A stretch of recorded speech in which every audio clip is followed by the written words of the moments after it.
Wari isi hauzik social media da yamna viral oriva thulok amagi wari ni. Numit adu 13 July 2024 Pennsylvania gi Butler haribam famous da hanagi US ki President Donald Trump si magi election gi campaign gi rally amada wangang lamme.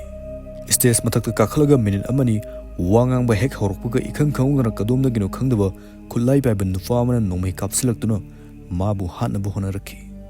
Really see something that said, take a look at what happened.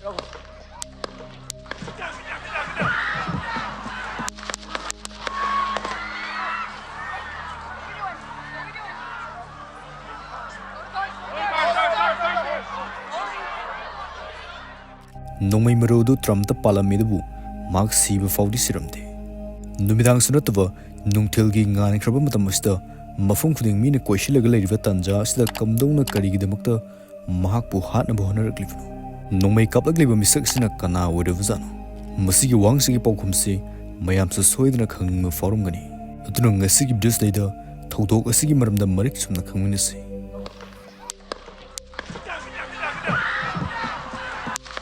Thodok asi hauzik investigation tawrba case amani aduna video si thaglaglaba matungda faw anouba details kya ama tholokpi. 13 July gi numidang waram pung 3:03 chatpa matamdani mafam aduda Trump na wangang badu tanaba miyoi lising kya su leirivani. Pennsylvania si election gi damakta yamna maru oiba mafam amani aduna presidential election adu ngamnabi damakta mafam asida election campaign chatpa si yamna maru oirame. This is a big crowd. This is a big, beautiful crowd. Donald Trump si stage mrakta wangang na bagi damakta leirame. Aduga magi yet oi tung amadi mamangdana magi supporters sing na koishilaga leirivani.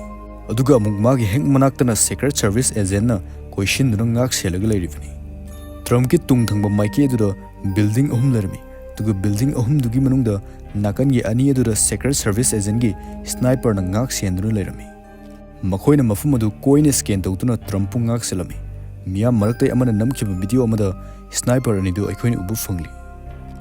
Hello, Butler, and hello to Pennsylvania. I'm thrilled to be back. Asumna Trump stage mathak adu da wangang ba horoklami.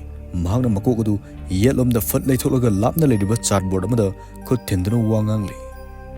Tanja adu da lapna leiba building amagi mathaktagi Trump ta nongmai ahumla kapslaki. Adubu mana makok adu wangang bagi laithokpa adu da nongmai maru adu makok ta pandabida magi manakong adu doina khelaga chatki. Nongmai adu stage adu gi north thang manakanda 400 feet chatlaga leiba building amagi matonagi kaplak pu oiramki. Nongmai adu kaplak leiba misak aduna chahi kun khaktang ngariba Thomas Matthew Crooks haribin pa si oiramki.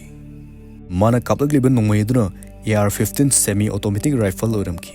Aduga nongmai adu magi mapana laikhiba license kanni. Crooks na ahanbada nongmai adu ahumlak kaplaki. Look at what happened. Aduga ahanbagi maru aduna Trump ki manakongda khelaga chatki. Hek tanja sana namakodu laithoklabo aduda nongmai maru adu panhoduvani. Trump stage aduda paktharaga leirame aduga Secret Service agent amabu question duna ngak selami. Tanja aduda amuka Crooks na nongmai adu mangara kapslaki.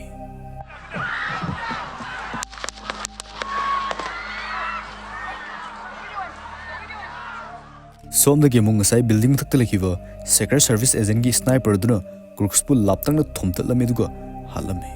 Adubu Crooks na kapthorokiba nongmai maru duna samna yengbalak saba miyoi mana panduna sikirame. Sikiba nupadu Korea comparator kawi duga chahi yankhai shuruba misangni. Masi khangdatana nongmai maru duna pandagi miyoi anisu yamna sathina soklame dubu siba faudi siramde.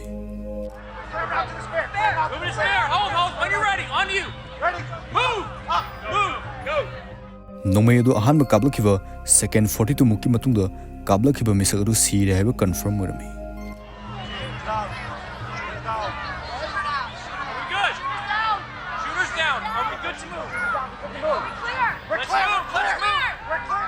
Madudai Trump Secret Service agent koishilaga stage tagi putharaglami. Tanja adu Trump na fight haina ahumlak haraglami duga stage tagi kumkirami. Asumna Trump hospital amda puduna asokpadu layang lamiduga numitugi numidang aduda mafam dudai halaki. Adubu hauzik su thodok asi matangda paukhum phangba ngamdriba wahang kya amadi leri. Police sniper amadi Secret Service agent sing aduna kamdongno thodok asi matam chana ngakthokpa ngamhodribano aduga chahi nauriba crooks ki kari pendaba leibagi thabak asi tawrukliba zano investigation adu the crooks ki background yengluba matamda crime gi history ama faw leramdi subnagi isam cham mishak weramki thodok asigi maramda haujo hausiksu investigation tawri aduna masigi chapchaba maramdi khangamdri. And you know, that's a little bit old, that chart. That chart's a couple of months old. And if you want to really see something that said, take a look at what happened.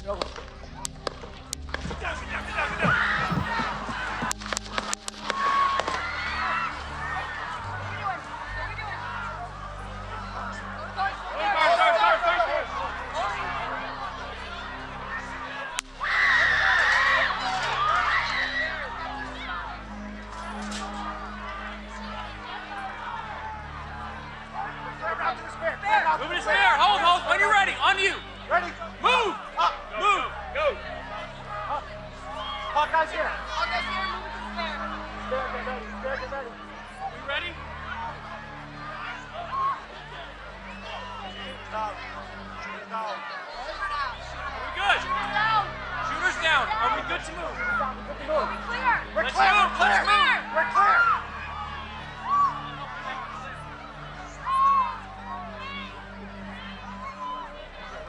Come on. Let me get my shoes. I got you, sir. Let me get my shoes. Hold that in your head. It's bloody. So we got to move to the bus. Move to the bus. Let me get my shoes. Okay. Shoot down. Shoot. Watch out.